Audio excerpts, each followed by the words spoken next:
स्वागत है आपका स्कूल स्टोरी में। आज हम आरंभ करने जा रहे हैं कक्षा 8 की गणित का पहला अध्याय परिमेय संख्याएं। मैं कोशिश करूंगा आपको सरलतम भाषा में समझाने की। तो चलिए आरंभ करते हैं। गणित में हम सब ने साधारण समीकरण देखे होंगे। चलिए इसको सॉल्व करते हैं। x + 2 = 13। तो इसको सॉल्व करेंगे, हल करेंगे तो x की वैल्यू कितनी आएगी? 11। 11 क्या है? 11 एक प्राकृत संख्या है। पता है आपको प्राकृत संख्या क्या होती हैं? कमेंट करके बताइए। प्राकृत संख्या वह होती हैं जो 1 से शुरू होती हैं और अनंत तक जाती हैं। ठीक है, दूसरा समीकरण देखते हैं। x + 5 = 5। इसे हल करते हैं तो x की वैल्यू 0 आएगी। 0 क्या है? 0 प्राकृत संख्या नहीं है, 0 एक पूर्ण संख्या है। तो पूर्ण संख्या क्या होती हैं? पूर्ण संख्या वह होती हैं जो 0, 1, 2 से लेकर अनंत तक जाती हैं। मतलब कि प्राकृत संख्या में हम 0 और जोड़ देंगे तो वह पूर्ण संख्या हो जाएगी। आगे बढ़ते हैं अगले समीकरण की ओर। x + 18 = 5। इसको सॉल्व करते हैं तो x की वैल्यू -13 आएगी। -13 आ गया। -13 मतलब कि ये पूर्णांक है। पूर्णांक धनात्मक ऋणात्मक दोनों हो सकते हैं। इसका मतलब क्या हुआ? पूर्णांक -∞ से चलते हुए +∞ तक जाते हैं। मतलब कि -∞ से लेके -5, -4, -3, -2, -1, 0, 1, 2, 3, 4, 5 से लेके अनंत तक।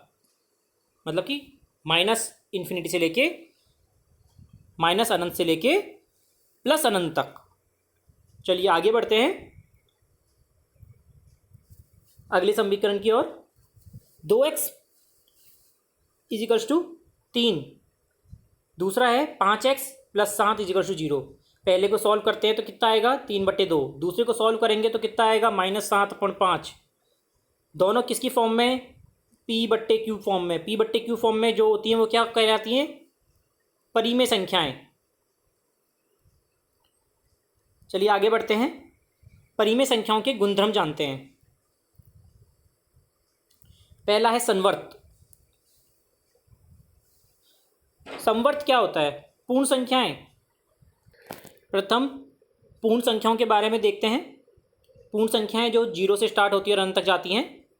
तो दोनों पूर्ण संख्याएं होनी चाहिए और जो उत्तर आएगा वो भी पूर्ण संख्या ही आना चाहिए। पहले योग में चेक करते हैं क्या वे संवर्त है।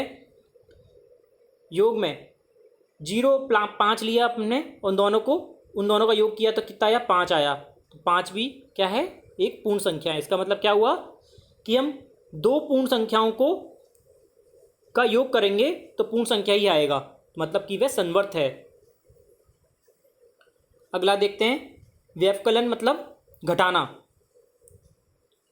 मतलब कि दो पूर्ण संख्याओं को घटाएंगे तो पूर्ण संख्या ही आना चाहिए, लेकिन यहाँ पे माइनस भी आ रहा है तो व्यवकलन संवर्त नहीं है। गुना करना, दो पूर्ण संख्याओं को गुना करेंगे तो पूर्ण संख्या ही आएगा। जैसे कि 3 × 7 = 21, 0 × 3 = 0। हम हमेशा गुना करेंगे तो हमेशा एक पूर्ण संख्या ही आएगा। इसका मतलब पूर्ण संख्याएं गुणन के अंतर्गत संवर्त हैं। अगला देखते हैं भाग। 5/8 तो कितना बना? 5/8। 5/8 पूर्ण संख्या नहीं है, एक परिमेय संख्या है। इसका मतलब पूर्ण संख्या भाग के अंतर्गत संवर्त नहीं होती है। आगे देखते हैं पूर्णांक। पूर्णांक क्या होते हैं? -अनंत से लेके +अनंत तक। तो दो हमने पूर्णांक ले लिए, -6 और -5। दोनों को सॉल्व, +5 दोनों को किया तो -1। तो ये भी पूर्णांक है। मतलब कि हमेशा दो पूर्णांक का हम योग करेंगे तो वह संवर्ती होगा। आगे बढ़ते हैं व्यवकलन की ओर। 2 पूर्णांक लिए और सॉल्व किया तो 2 आया। एक बार -14 आया। तो मतलब कि हमेशा दो पूर्णांकों का व्यवकलन संवर्त होगा। आगे बढ़ते हैं गुणनफल की ओर। 2 पूर्णांकों का गुना हमेशा पूर्णांक ही आएगा। इसका मतलब पूर्णांक भी संवर्त हैं। पूर्णांक के गुणनफल हमें संवर्त होंगे। भाग की तरफ बढ़ते हैं। 5/8, तो क्या आया ये 5/8। तो ये पूर्णांक नहीं है, ये परिमेय संख्या है। तो क्या आया, पूर्णांक संवर्त नहीं होते हैं, पूर्णांक भाग संवर्त नहीं होते हैं। आगे बढ़ते हैं, परिमेय संख्याएं। परिमेय संख्या क्या होती है, मैं अभी बता ही चुका हूँ आपको, P/Q फॉर्म में होती है, लेकिन Q जो होता है वो नॉट इक्वल टू 0 होता है। Q 0 नहीं आएगा। Q 0 मतलब Q 0 लिख देंगे तो कुछ सॉल्व भी नहीं होगा, इसलिए Q 0 नहीं होता है। ऊपर 0 आ सकता है, 0/1। तो 0 क्या होता है, 0 भी परिमेय संख्या होती है। जैसे कि देखिए 0, -2, 4 P/Q फॉर्म के रूप में लिखी जा सकती हैं, इसलिए ये परिमेय संख्या होती हैं। इनकी भी जांच करते हैं।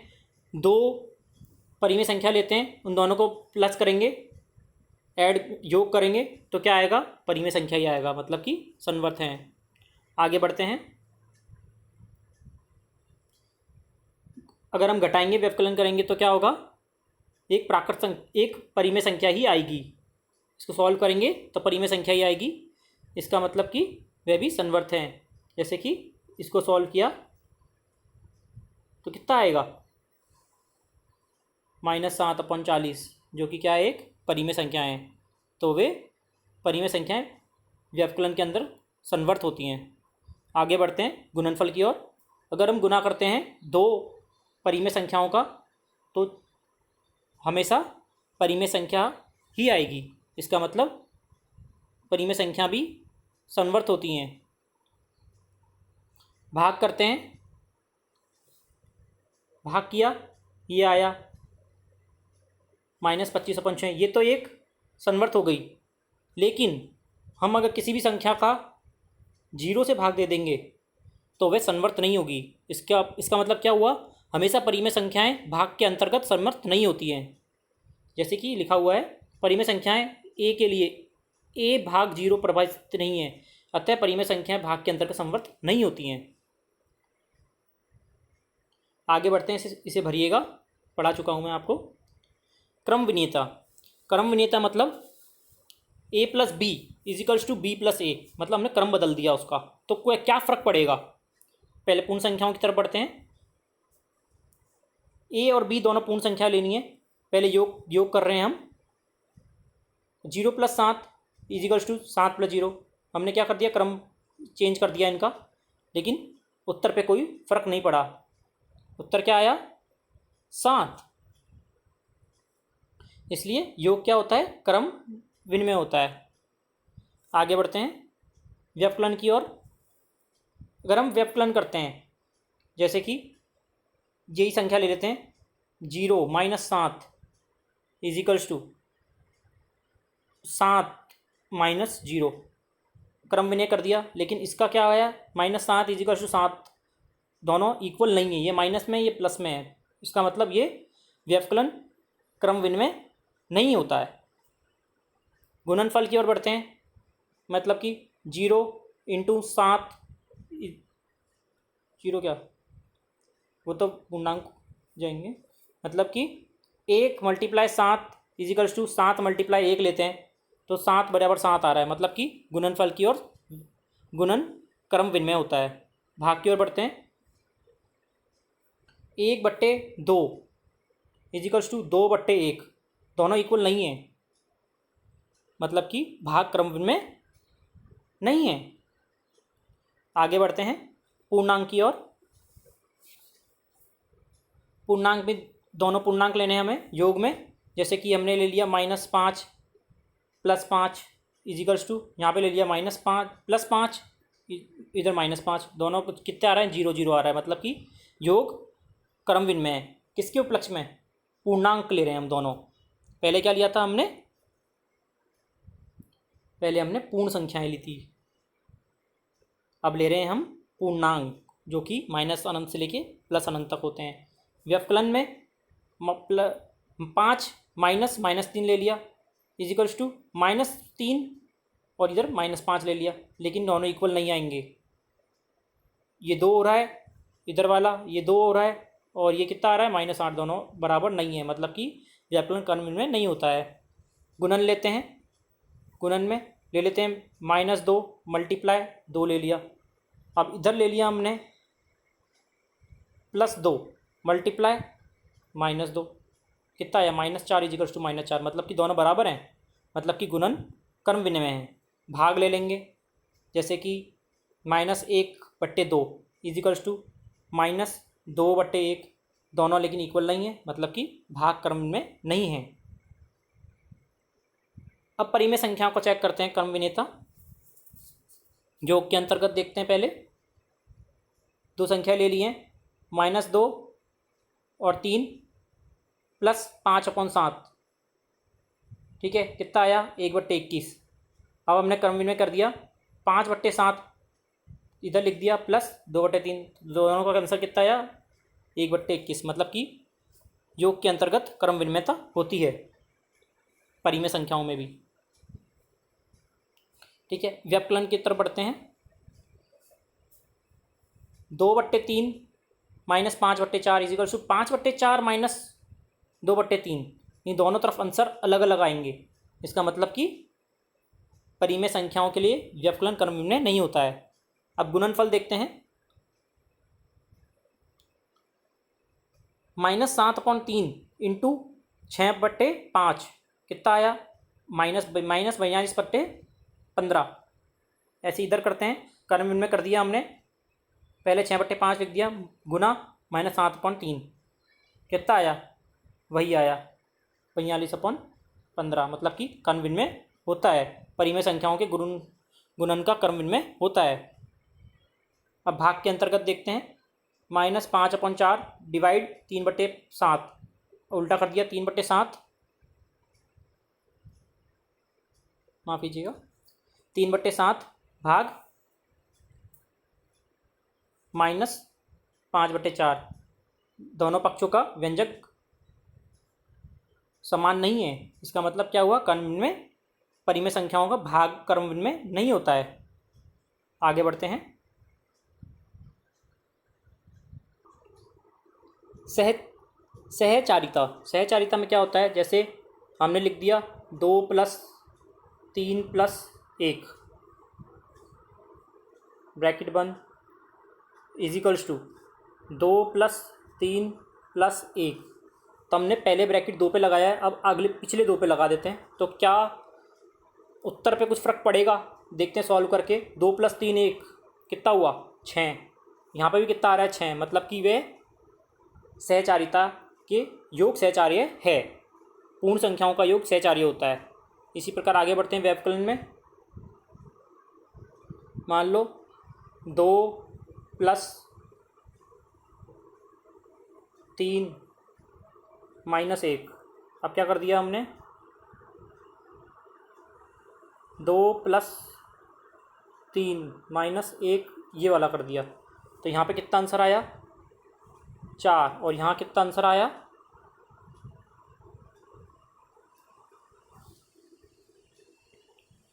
अलग आया। इसका मतलब क्या हुआ, वे व्यवकलन में सहचार्य नहीं है। गुणनफल की तरफ बढ़ते हैं, 7 × 2 × 5 ब्रैकेट चेंज, 7 × 2 × 5 दोनों इक्वल आ रहे हैं, इसका मतलब कि गुणन सहचार्य है। भाग का करेंगे तो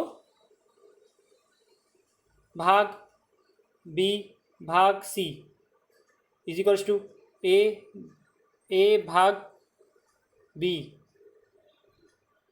भाग c, दोनों का उत्तर अलग अलग आएगा, इसलिए भाग सहचार्य नहीं है। पूर्णांक के संदर्भ में देखते हैं, वही पूर्णांक के संदर्भ में भी यही आएगा, भाग योग सहचार्य होता है, चेक करिएगा, क्योंकि a + b + c, पहले इधर ब्रैकेट लगा दिया, अब शुरू में लगा देंगे, तो दोनों में क्या हो रहा है, योग सेम आ रहा है, मतलब कि वह सहचार्य है पूर्णांक के अंतर्गत। व्यवकलन में देखेंगे तो 5 - 7 - 3 इजिकल्स टू 5 - 7 - 3, ब्रैकेट इसमें इधर है, इसमें इधर है, तो दोनों का उत्तर अलग अलग आ रहा है, इसलिए वे व्यवकलन सहचार्य नहीं होता है। गुणनफल में कहीं पे ब्रैकेट चेंज कर रहे हो हमेशा गुणन सहचार्य होता है, और भाग कभी भी सहचार्य नहीं होता है क्योंकि दोनों का उत्तर अलग अलग आता है।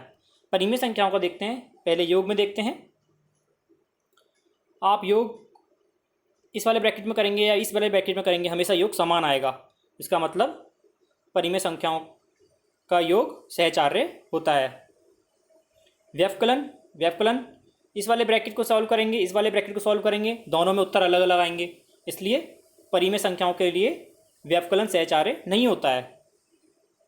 गुणनफल हमेशा सहचार्य होता है, पहले बता चुका हूँ मैं आपको।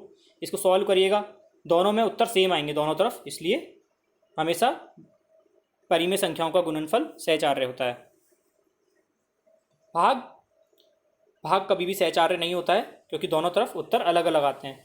LHS हमने सॉल्व किया, इतना आया, और RHS सॉल्व किया, इतना आया, दोनों का उत्तर अलग अलग है, मतलब LHS बराबर RHS नहीं है, तो वह भाग सहचार्य नहीं है। इसको भरने का प्रयास कीजिएगा।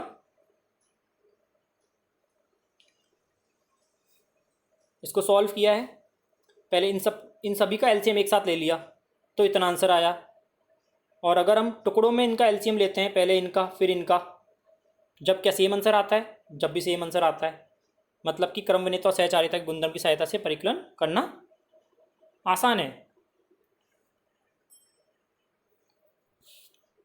इसमें भी यही दिखाया गया है, दोनों तरफ एक जैसे आएगा आंसर। शून्य की भूमिका क्या है?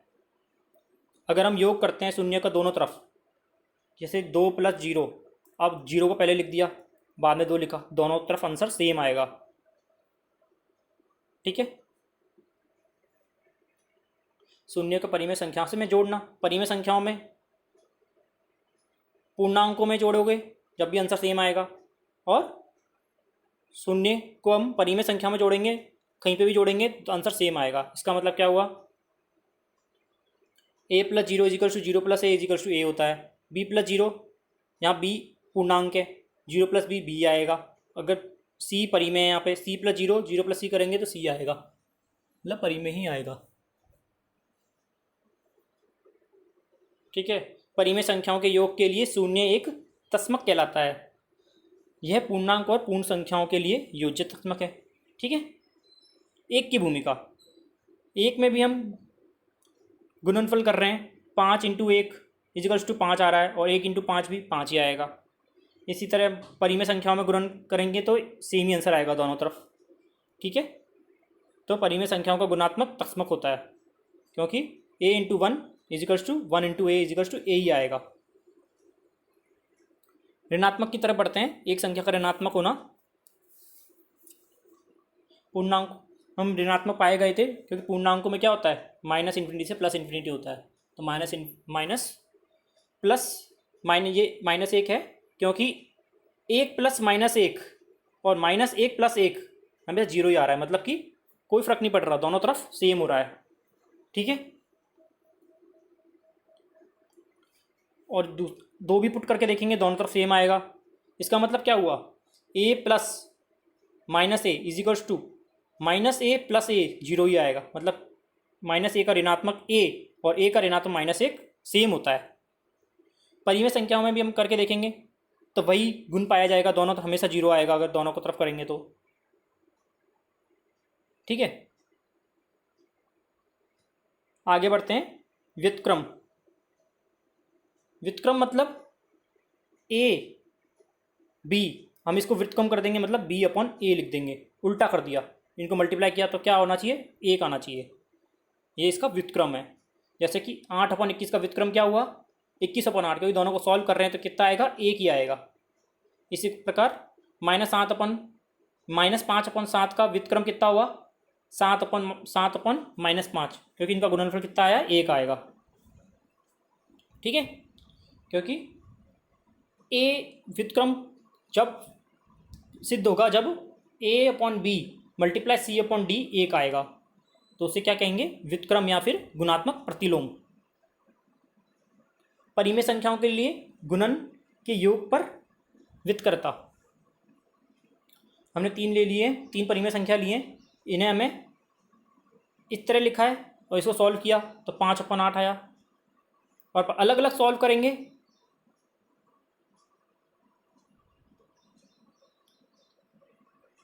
तो भी सेम आएगा, इसका मतलब दोनों तरफ समान आएगा।